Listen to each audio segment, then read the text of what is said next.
তো হ্যালো সবাইকে। দেখো আজ আমি আগের ভিডিওতে বীজগণিতের সূত্রগুলো আহ, বুঝিয়েছিলাম। আর এই ভিডিওতে ঠিক ওইভাবে আমরা পাটিগণিতের সূত্রগুলো একবার দেখে নেব।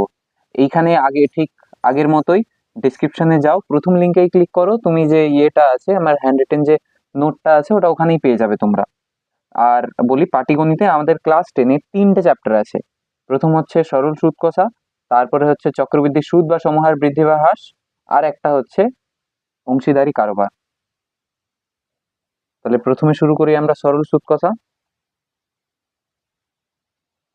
দেখো, সরল সুদ কষায় যাওয়ার আগে আমরা কিছু বিষয় একটু দেখে নেব যে পাটিগণিতে কি কি ইউজ হয়। দেখো, আমাদের দুটো বিষয় ইউজ হয়। প্রথম হচ্ছে ঐকিক নিয়মের অঙ্ক, একটু ঐকিক নিয়মের ধারণা আমাদের থাকতে হবে।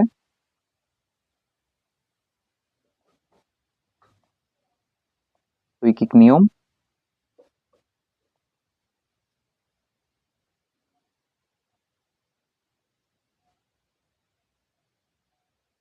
ঐকিক নিয়মে কি বলে না, যদি আমাকে কোনো কিছুর মান বের করতে হয় তখন আমাকে আগে একের ভ্যালু বের করতে হবে, দিয়ে আমি ওই সংখ্যার ভ্যালু বের করব। একটা কোশ্চেনের উদাহরণ নিয়ে যদি বোঝার চেষ্টা করি, 10টি লেবুর দাম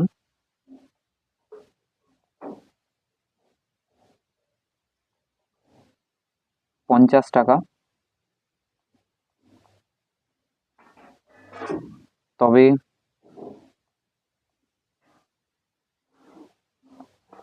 12টি লেবুর দাম কত?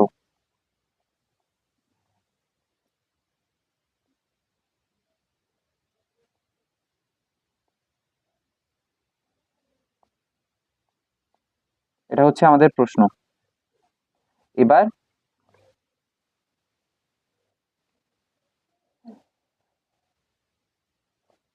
এই অঙ্কটা আমরা করব কি করে? আমরা আগে যেটা দেওয়া আছে ওটা লিখে নেব। এটা ঐকিক নিয়মে আমি করছি, ঐকিক নিয়মটা বোঝানোর চেষ্টা করছি এখানে। তাহলে কি বললাম, যে আগে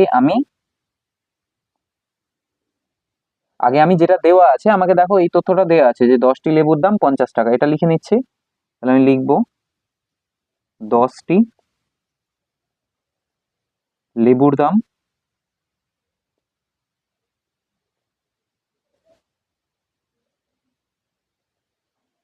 50 টাকা।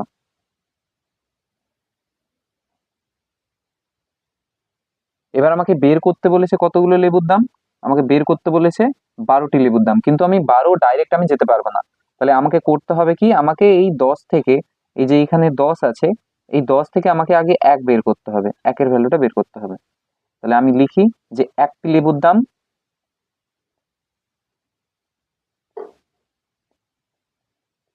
একটি লেবুর দাম।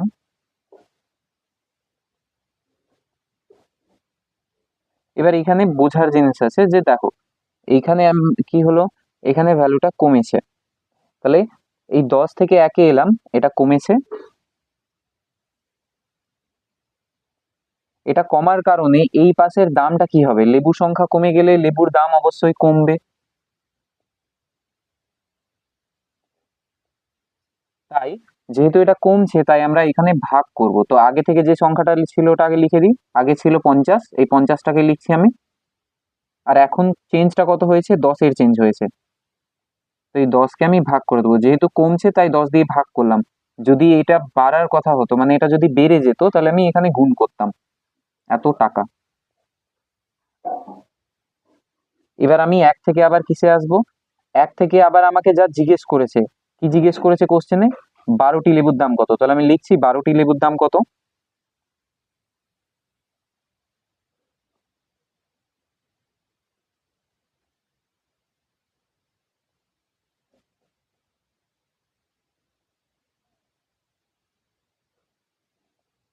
সেম একই রকম ভাবে এইখানে কি হচ্ছে, কমছে না বাড়ছে, দেখো এইখানে 1 থেকে 12 হলো, তাহলে দাদা এখানে বেড়েছে।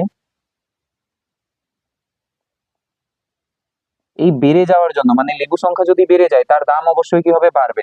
তাই এইখানে আমাকে দামটা বাড়াতে হবে, বাড়বে।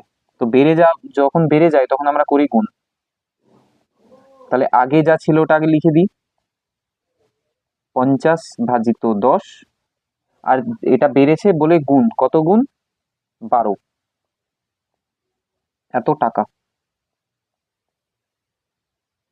তাহলে ভ্যালুটা যদি বের করে নিই, আগে ভাগটা করি, 5 গুণিত 12 এত টাকা সমান 60 টাকা।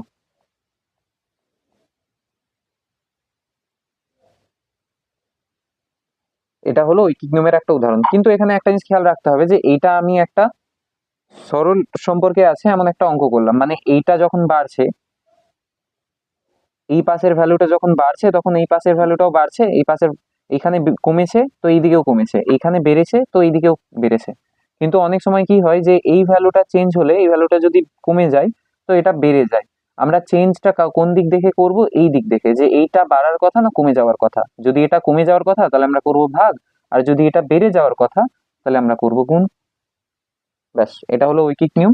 এবার আরেকটা ছোট্ট ধারণা, যেটা হচ্ছে শতকরা মানে পার্সেন্টেজের।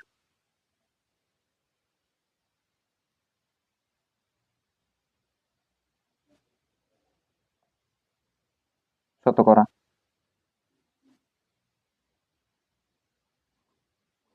শতকরা কিছু নয়, 100-র মধ্যে কোনো পরিমাণের অংশ কত। মানে আমি যদি উদাহরণ নিয়ে বোঝার চেষ্টা করি, তাহলে ভেবে নাও কেউ 10-এর মধ্যে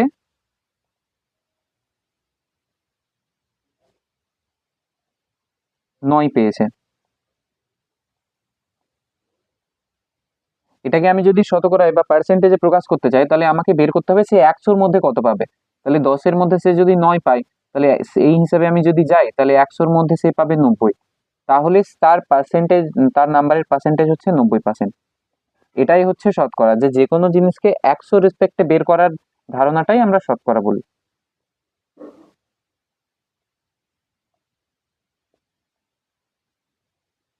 এর ছোট ছোট কটা সূত্র হয়, যে যদি আমি কোনো কিছু শতকরা বের করতে চাই, তাহলে আমরা কি লিখি? অংশ, মানে যার মান লিখছি আমি, এই ক্ষেত্রে এই 9টা ছিল সেই অংশটা, 9 বাই মোট। মোট মানে এই ক্ষেত্রে যে উদাহরণটা নিলাম, এই ক্ষেত্রে মোটটা ছিল 10 গণিত 100। তাহলে এই মানগুলো যদি তুমি বসিয়ে দেখো, আমি বসিয়ে দেখছি যে কিরকম আসছে। এই যে উদাহরণটা নিলাম এই উদাহরণেরই, তাহলে অংশতে ছিল 9 আর মোটে ছিল 10 গণিত 100। শূন্য শূন্য কেটে দিলাম, 9 আর 10 গুণ হয় 90%।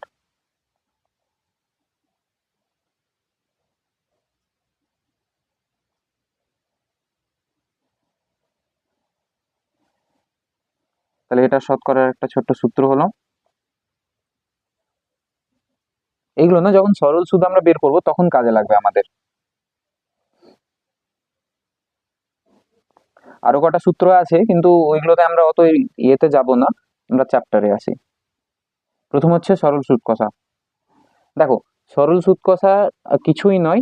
আমি যদি ব্যাংক থেকে কিছু টাকা নিই, তাহলে ব্যাংক আমাকে টাকা যা দেবে, ভেবে নাও আমাকে 2000 টাকা দিল, তো সে যখন আমি টাকা ফেরত দিতে যাব তখন ও টাইম টু টাইম, যত টাইম যাবে তত তার উপর সে এক্সট্রা টাকা অ্যাড করবে। এই যে এক্সট্রা টাকা, এটাকে আমরা সুদ বলি, কারণ ব্যাংক তো নিজের লাভ ছাড়া আমাকে টাকা দেবে না। তো এই যে এক্সট্রা টাকা, এটাকে সুদ বলে। আর এরকম টাকা বেড়ে যাওয়ার হিসেব নিকেশকে, এরকম যে টাকা বেড়ে যাওয়ার হিসেব নিকেশ দু রকম হয়। একটা হয় সরল সুদ, যেটা আমরা এই চ্যাপ্টারে পড়বো। সরল সুদ কষাটাতে কি হয়, যে টাকার পরিমাণটা সেম থাকে। উদাহরণ দিয়ে বোঝাই, মানে ভেবে নাও যে আমার কাছে 2000 টাকা আছে। এই 2000 টাকার 10% কত হতে পারে? 200 টাকা। তাহলে প্রত্যেক বছর যদি 200 টাকা করে সুদ হয়, তাহলে সামনের বছর কত হয়ে যাবে? সামনের বছর বেড়ে এটা হয়ে যাবে, মোট টাকাটা হচ্ছে 2000 টাকা আর 200। আবার এক বছর গেল, আবার কত হলো? আগে থেকে তো টাকা আছে 2000, এই বছরও 200 টাকা লাগলো, তাহলে 200 আর একটা 200, এরকম করে প্রত্যেক বছর এর মোটের সাথে, এই মোট যেটা টাকাটা আছে, মেন টাকাটাকে আমরা বলি আসল বা মূলধন, আর এইটাকে আমরা বলি সুদ। এই সুদটা কি করে বের করতে হয় এটাই আমরা শিখবো। যে আমি ডাইরেক্ট বারবার তো আমি এরকম করবো না যে 1 বছরে এত, 2 বছরে এত, 3 বছরে এত, 4 বছরে এত, এত কিছু করে আমার সময় নষ্ট হবে। তো আমি একটা সূত্র ইউজ করব, যে সূত্র ইউজ করে আমি ডাইরেক্ট সুদ সুদটা বের করে নিতে পারবো। কিন্তু এরপর এটা ছাড়াও আরেকটা রকম হয়, যেটা হচ্ছে চক্রবৃদ্ধি সুদ। চক্রবৃদ্ধি সুদে পরিবর্তনটা কি হয়, এইটাতে মেন টাকাটা না চেঞ্জ হয়। মানে দেখো, এই যে উদাহরণটা নিলাম, এই উদাহরণে আমি যদি এই টাকাটাকে এর সাথে অ্যাড করে দিই, মানে 2200 হয়ে গেল এবার। তাহলে 2200, আবার সামনের বছর 2200-র উপর যদি সুদ লাগে, তাহলে এটা 220 টাকা হয়ে গেল। এই টাকাটাও আবার অ্যাড হবে, তখন হবে 2420 টাকা, ওর উপর আবার 10%। তাহলে প্রত্যেক বছর এটা আস্তে আস্তে আস্তে আস্তে করে বেড়ে যাবে। এইরকম টাইপটাকে আমরা বলি চক্রবৃদ্ধি সুদ। সরল সুদে আসলটা পরিবর্তন হয় না। তাহলে সূত্রটা আগে দেখে নিই।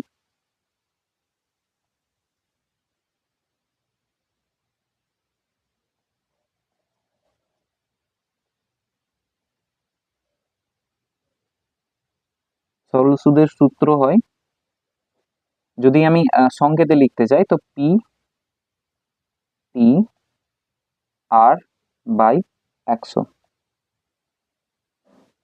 দাদা, এখানে পি টি আর এগুলো কি? দেখো,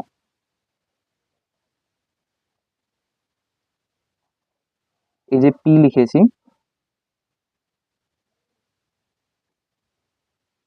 পি এর মানে হচ্ছে আসল বা মূলধন। যে উদাহরণ নিলাম, ওখানে আসল ছিল 2000 টাকা, আসল, এটাকে অনেকে মূলধনও বলে।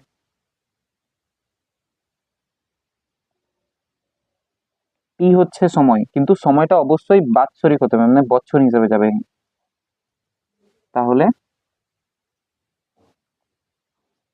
টিটা হচ্ছে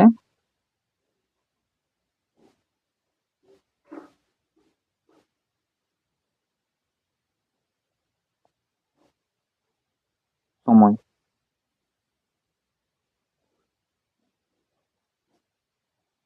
আর শেষে পড়ে থাকলো আমাদের আর।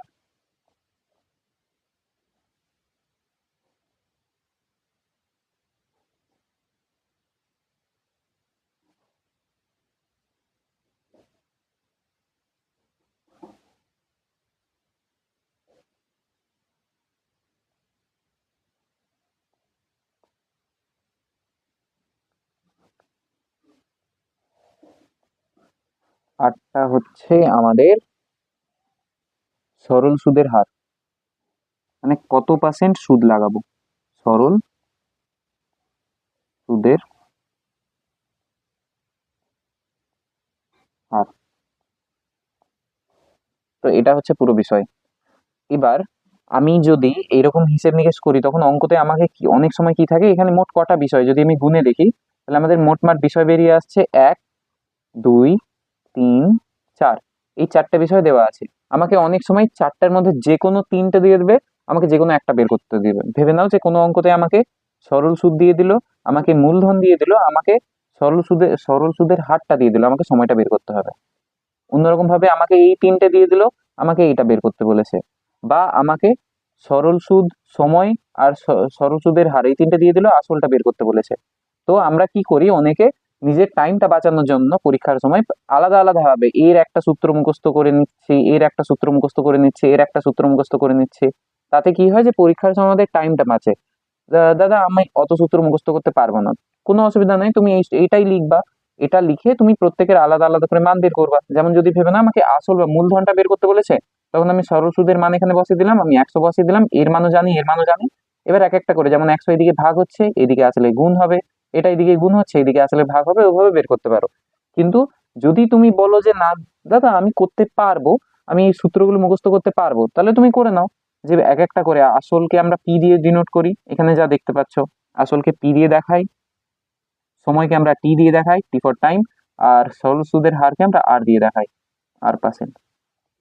তাহলে আমরা প্রত্যেকের, আর সুদকে আমরা ইন্টারেস্ট মানে আই দিয়ে দেখাই। তাহলে এই পুরো ফরম্যাটটা আমি যদি সহজে লেখার চেষ্টা করি, তাহলে কি হবে, I equal to P T R by 100। এটা হচ্ছে আমাদের সূত্র। তাহলে কি বললাম, এখান থেকে কিন্তু আমরা প্রত্যেকের আলাদা আলাদা ভাবে সূত্র লিখতেই পারি, যে এটা একটা গেল। আর আমরা ছোট ছোট ফরম্যাট গুলো, সূত্র যা যা আছে, যেমন যেটা আমি লিখলাম, আরেকবার লিখছি,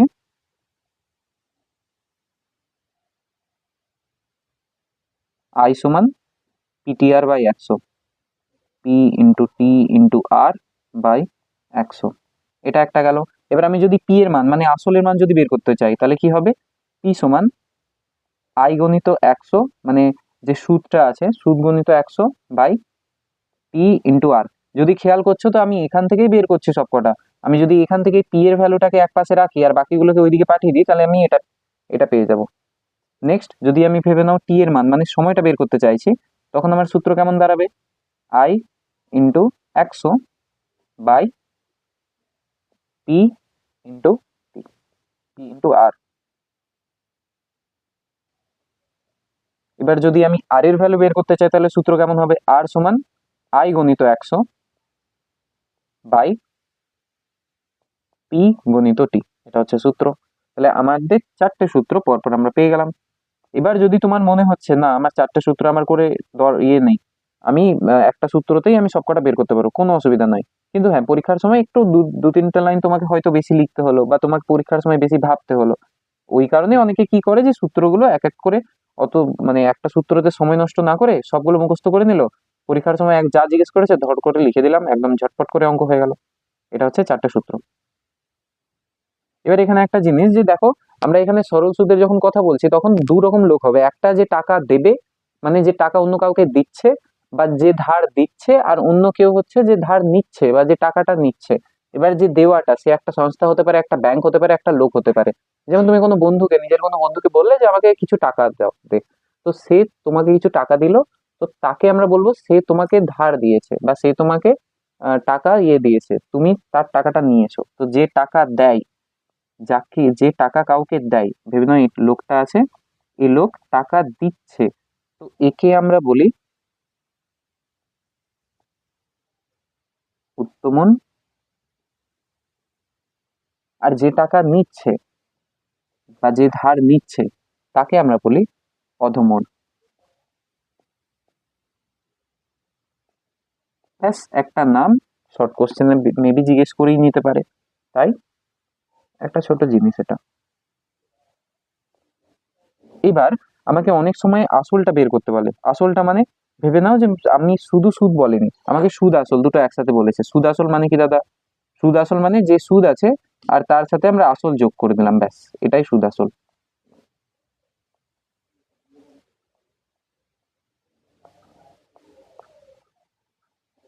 এটাই সুদ আসল। এবার সুদ আসলকে অনেকে সবৃদ্ধি মূল বলে, বা সবৃদ্ধি মূল মানে সবৃদ্ধি বৃদ্ধি সহ যে মূলটা আছে, যে মূলধনটা আছে দুটো যোগ করে দাও। তাহলে সুদ আসলের যদি আমি সূত্র লিখতে চাই তাহলে আমরা মূলধনকে পি দিয়ে দেখাই, আর আমাদের সুদটা হবে পিটিআর বাই 100। এবার এই দুটো থেকে আমি পিটা বাইরে যদি কমন নিই তাহলে এরকম হবে পি 1 + টিআর বাই 100, এরকম হবে। ব্যাস। তো এটা হচ্ছে আমাদের সরল সুদের যে যে সূত্রগুলো দরকার মোটামুটি কমপ্লিট হলো এখানে। এবার আমরা আসছি সেকেন্ডটাতে, চক্রবৃদ্ধি সুদ বা সমহার বৃদ্ধি বা হ্রাস। মানে এটাতে কি হয়, এটাতে আমার কাছে কিছু টাকা আছে, এটা ভেবে নাও আমার কাছে কিছু টাকা আছে, এই টাকাটা সামনের বারে বেড়ে গেল, মানে এই টাকাটা এটা মূলধন, এর উপরে আরো এক্সট্রা কিছু টাকা লাগলো, এটা আমাদের সিএ সুদ। এবার এই টাকার উপরেই আবার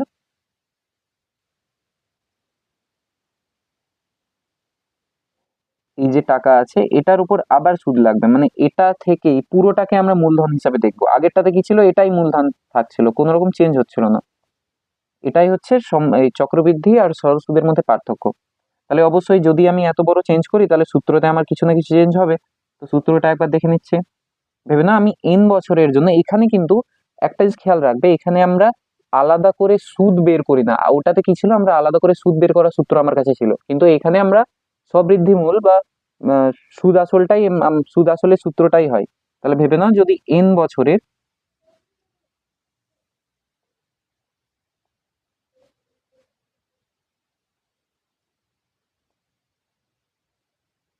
সমূল চক্রবৃদ্ধি বের করি,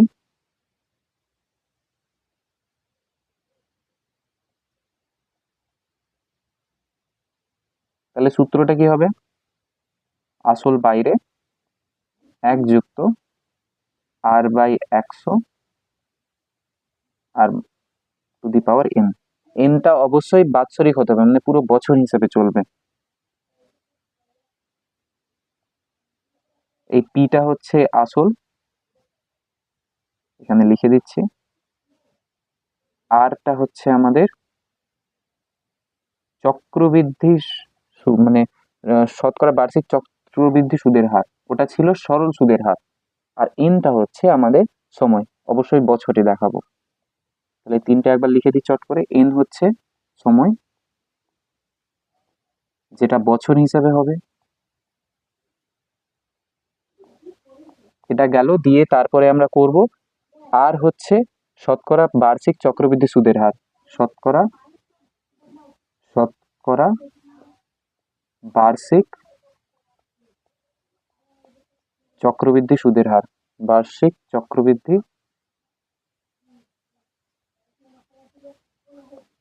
চক্রবৃদ্ধি সুদের হার।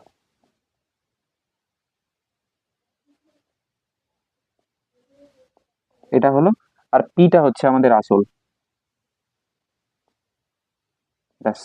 তো এইটা হচ্ছে আমাদের এন বছরের সমৃদ্ধি মূল সমূল চক্রবৃদ্ধি। এবার এটাকেই আমরা কি বলতে পারি, সমহার বৃদ্ধি। সমহার বৃদ্ধি মানে শুধু টাকার হিসেব, এইভাবে আমরা শুধু টাকার হিসেব করতে পারি না, এইভাবে আমরা জনসংখ্যার হিসেবটাও করতে পারি। মানে ভেবে নাও কোনো জায়গাতে বলেছে যে প্রত্যেক বছর 10% করে লোক বাড়ছে, তাহলে আমরা এই সেম সূত্র দিয়ে সেই বৃদ্ধিটা বের করতে পারি। তাহলে এইরকম অঙ্কগুলোকে আমরা কি বলি, সমহার বৃদ্ধি। তাহলে এই সেম সূত্র আমরা ব্যবহার করে সমহার বৃদ্ধিটা বের করতে পারবো।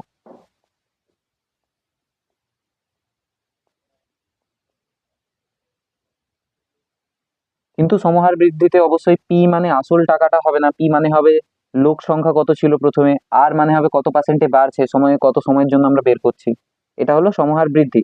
এবার একই রকম ভাবে আমরা সমহার হ্রাস যখন বের করব, তখন তফাৎটা একটাই হবে। এইখানে আমার যে এই পার্টটা আমার আসলে এই পার্টটা আমাদের হচ্ছে আসলে সুদ, বা এই অঙ্কের ক্ষেত্রে বলছি যে কত পার্সেন্ট করে বেড়েছে, এক্সট্রা টাকাটা কত বেড়েছে। তাহলে যখন এই কতটা বেড়েছে এই পরিবর্তনটা আমরা যখন যোগ করি তখন ওটা হয়ে যায় বৃদ্ধি, আর পরিবর্তনটা যদি আমরা বিয়োগ করি ওটাই হয়ে যায় হ্রাস, মানে ওটাই কমে গেছে। তাহলে একইরকম ভাবে আমি যদি সমহার হ্রাসটা বের করি, তাহলে এখানে বের করছি সমহার হ্রাস, সমহার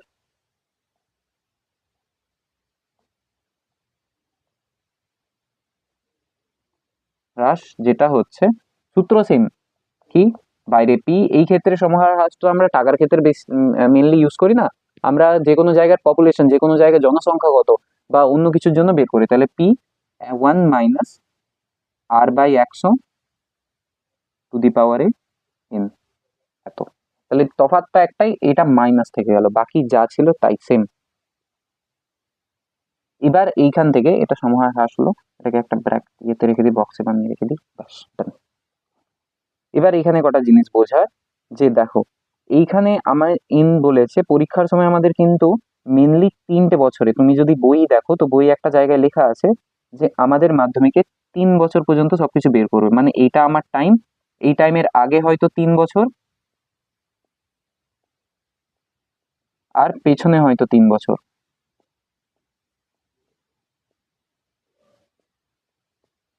ব্যাস। এবার কিন্তু এখানে দাদা তুমি সমূল চক্রবৃদ্ধি বের করলে, এখানে আমরা সমূল চক্রবৃদ্ধি বের করলাম যে মূল সহ সুদ কত, তো আলাদাভাবে কি সুদ বের করা যাবে না? যাবে। সুদ বের করার জন্য যে টাকাটা বেড়েছে ওখান থেকে আসলটা বিয়োগ করে দেবো। তাহলে শুধু সুদটা যদি বের করতে চাই, এটা কোন সুদ, এটা হচ্ছে চক্রবৃদ্ধি সুদ, এটা চক্রবৃদ্ধি সুদ।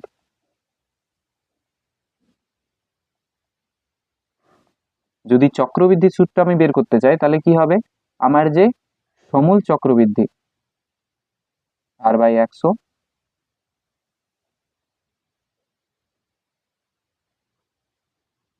টু দি পাওয়ার n, এইখান থেকে আমি যে আসলটা ছিল ওটা বাদ দিয়ে দেবো, ব্যাস। এবার আমি এটাকে আরো যদি ভালো করে লিখতে চাই তাহলে পিটা বাইরে কমন নিয়ে নেবো, দুটো সংখ্যা দেখতে পাচ্ছি, দুটো সংখ্যার মধ্যে পি আছে তো পি কে বাইরে নিয়ে নিলাম, পরে থাকলো এই ক্ষেত্রে এই পার্টটা, আর এই ক্ষেত্রে পি শুধু ছিল তাই 1 থাকবে। তাহলে এই পার্টটা আগে লিখে নিই, 1 + r/100 to the power n - 1, ব্যাস।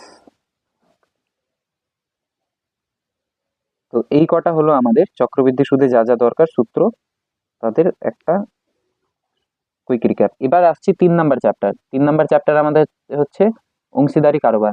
অংশীদারি কারবারে কিছুই নয়, যদি ভেবে নাও যে তুমি আর তোমার বন্ধু দুজন মিলে একটা ব্যবসা শুরু করছো, ব্যবসায় তোমরা দুজন আলাদা আলাদা টাকা দিলে, এই ভেবে নাও তুমি দিয়েছো ভেবে নাও 3,000 টাকা, আর তোমার বন্ধু দিয়েছে ভেবে নাও 4,000 টাকা।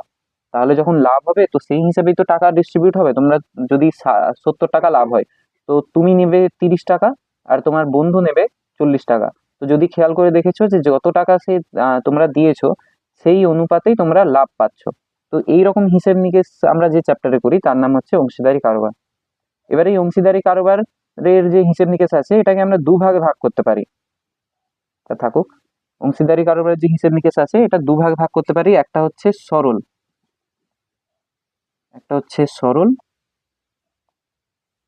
আর একটা হচ্ছে মিশ্র।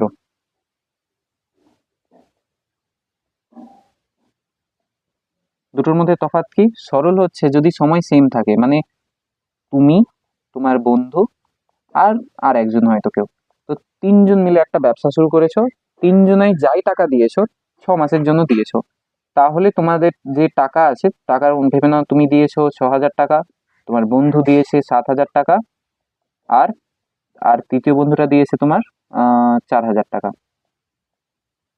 তাহলে তোমরা যে লাভ হবে সেই লাভটাও তোমরা এই অনুপাতেই পাবে। কি অনুপাতে? 6:7:4, এই অনুপাতেই লাভটা তোমরা পাবে। কিন্তু মিশ্রতে কি হয়? মিশ্রতে অনেক রকম ঝামেলা আছে। মানে মিশ্রতে হয় যে তোমরা তিনজন আছো, 1, 2, 3, এ দিয়েছে 4,000 টাকা 5 মাসের জন্য, এ দিল প্রথমে 2,000 টাকা 3 মাসের জন্য, 200 হয়ে গেল, এটা 2,000 টাকা 3 মাস দিয়ে এর কাছে আরো টাকা এলো 3 মাসের পরে, বাকি 2 মাসে আরো 3,000 টাকা যুক্ত করে দিল, তাহলে তখন 5,000 টাকা এর কাজ করছে ক মাস? 2 মাস। আর একজন ও বললো আমি বেশি টাকা দেবো কিন্তু 1 মাসের জন্য দেবো, এ দিল 10,000 টাকা কিন্তু শুধু 1 মাসের জন্য, দিয়ে তুলে নিল। এবার আমাকে বলো যে এইখানে আমাকে সময়টাকে নিয়ে আসতে হবে হিসেবে, যে কত সময়ের জন্য ওর টাকাটা খাটছে, যে যত সময়ের জন্য খাটছে সেই টাকাটাই তো সেই টাইমটাই তো হিসেব হবে।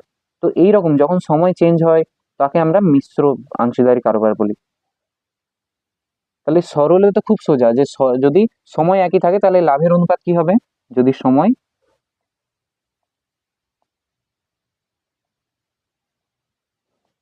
একই থাকে তবে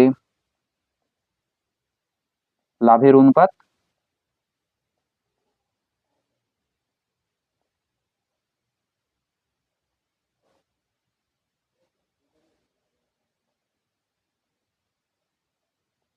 সমান, ওই যে টাকা যেটা দিচ্ছে না ওটাকে পুঁজি বলি আমরা, কত পুঁজি নিয়ে কাজ করছে। তো পুঁজি নাম্বার 1, প্রথম জন্য যা পুঁজি দিয়েছে, ইস টু পুঁজি নাম্বার 2। আমি দুটো লিখছি, কিন্তু যদি আরো অনেকজন লোক থাকে তাহলে সেই হিসাবে এটা পুঁজি নাম্বার 3 হবে, পুঁজি নাম্বার 4 হবে, এরকম করে চলবে, পুঁজি নাম্বার 2 এরকম করে যাবে। এটা হচ্ছে কিসের উদাহরণ? এটা হচ্ছে সরলের উদাহরণ,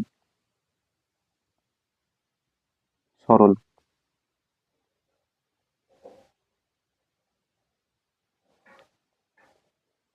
কিন্তু যখন এটা মিশ্র হয়ে যাবে, মানে টাইমটাও চলে আসবে এখানে, তখন আমরা এটাকে এরকম লিখবো না, তখন আমরা করব লাভের অনুপাত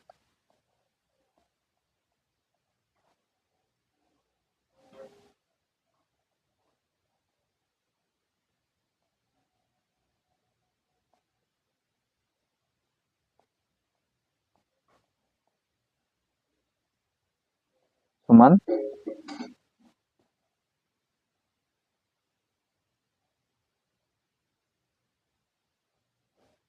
পুঁজি 1, মানে প্রথম জনের কত টাকা দিয়েছে গণিত সময় 1, মানে ও টাকাটা কত সময়ের জন্য দিয়েছে,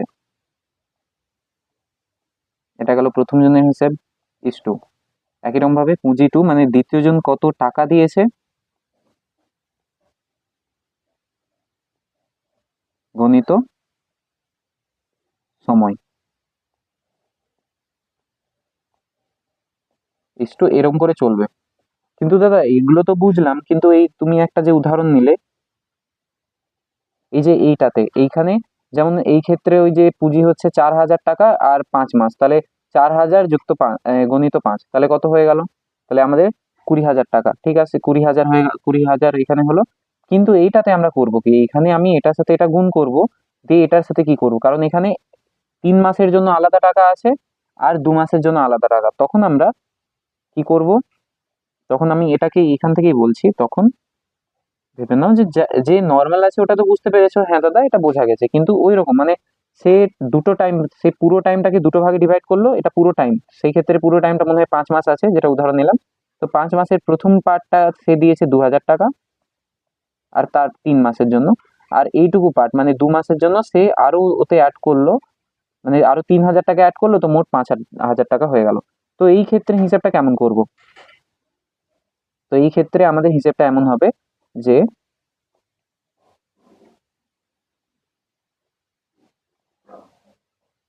পুঁজি 1, মানে প্রথম টাইমটা এটার আগে বের করি, এটা কি হবে 2,000 গণিত 3, এর সাথে যোগ করে এটা লিখে দেবো, যুক্ত 5,000 গণিত 2। মানে মোট হচ্ছে যে আমি কত সময়ের জন্য আহ, টাকাটা আর কত সময়ের জন্য খাচ্ছি ওটা গুণ করে দিচ্ছি, এবার যদি আলাদা হয় তো এগুলো যোগ করে দেবো আমি। এরকম ভাবে কাজটা হয়। আশা করি এটা বোঝাতে পেরেছি। তো আমাদের আহ মিশ্র আর সরলের সূত্রটা আমরা লিখে দিলাম। এবার এই যে সূত্রটা লিখেছি না, এটাকে যদি শর্ট ফর্মে আমি লিখতে চাই, তুমি বলবে না দাদা আমি এটাকে এত ইয়ে করে দেখবো না, আমি এটাকে সহজভাবে দেখতে চাই। তো সহজভাবে দেখার উপায়, যে পুঁজিকে আমরা সি দিয়ে লিখতে পারি C1, সময়কে আমরা T1 দিয়ে লিখতে পারি is to C2 is to T2। এরকম করে আরো যদি হয় C3 ইন্টু T3, এরকম করে চলবে আরো। এটা হলো লাভের অনুপাত। এটা কিসের উদাহরণ? এটা হচ্ছে মিশ্রের উদাহরণ, মিশ্র।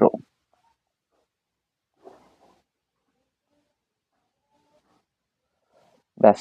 এবার আমরা যখন এইসব তো বের করে নিলাম, এবার এটা বের করার পরে আমাকে তো লাভের পরিমাণ বের করতে হবে।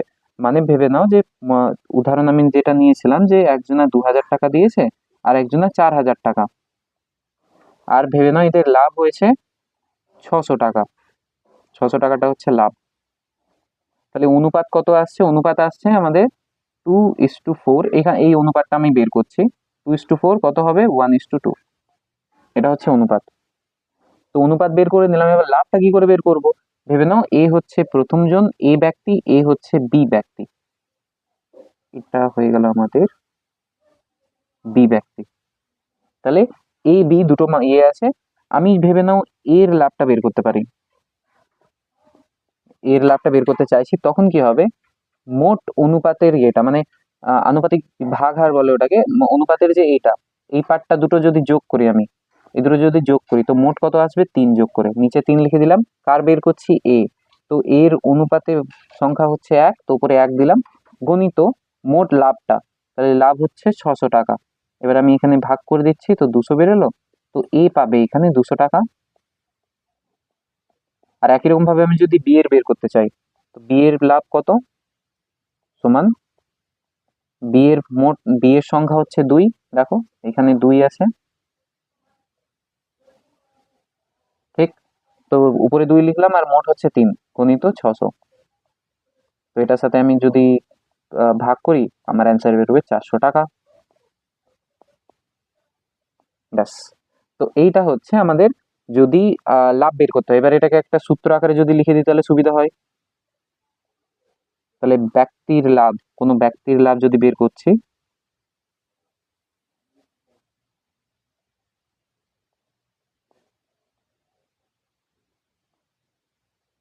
সমান নিজের অনুপাত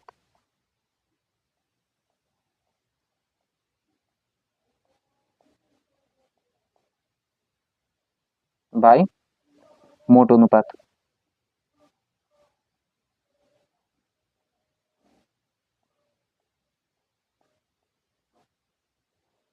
গণিত মোট লাভ।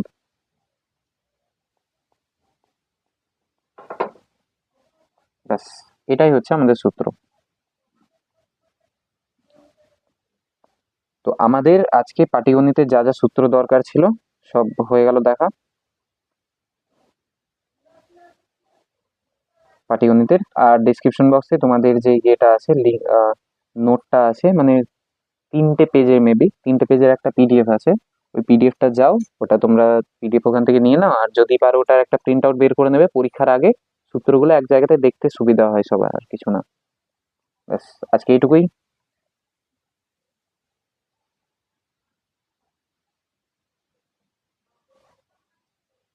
আর হ্যাঁ, যত পারো বন্ধুদেরকে এই ভিডিও বা তোমাদের কাছে যে নোট আছে এগুলো বন্ধুদের কাছে শেয়ার করো, যাতে ওদেরও সুবিধা হয়। আর একটু লাইক করে দিও যদি ভালো লাগে।